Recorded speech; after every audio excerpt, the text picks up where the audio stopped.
counting bonding and non-bonding electron pairs in a Lewis structure.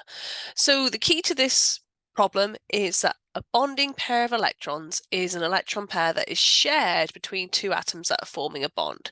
So as you can see, the location of this pair of electrons between this nitrogen and hydrogen would be what we would consider a bonding pair, as would this one here and this one here. So this one is below between the other nitrogen and the hydrogen.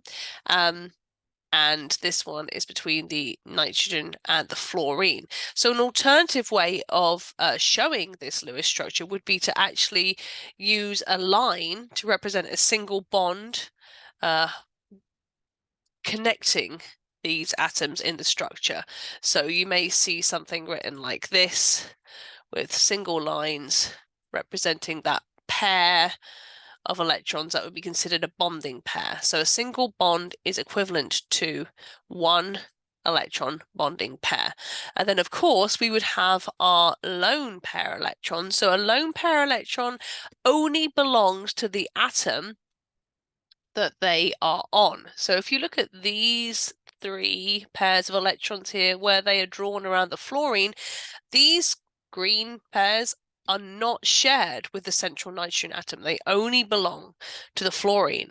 And this pair of electrons down here only belongs to the nitrogen, okay? So again, if we were going to draw this Lewis structure without the bonding pairs shown, you would only draw those non-bonding pairs, or they're sometimes referred to as lone pairs of electrons in the structure. So that might make it a little bit clearer for you. Sorry that my my electrons are kind of ugly. So we're asked to count the number of bonding pairs and the number of lone pairs just around the nitrogen atom.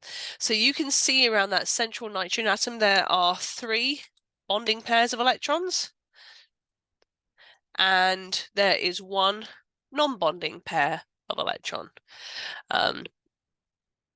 or alternatively, a lone pair of electrons. All right, let's just look at another one and make sure we fully understand how to answer this kind of question. That was kind of a quick one, right? So here we have the ammonia molecule, and we can see that we have 3 bonding pairs. Done the wrong color. And then only 1 non-bonding pair, which only belongs to the nitrogen.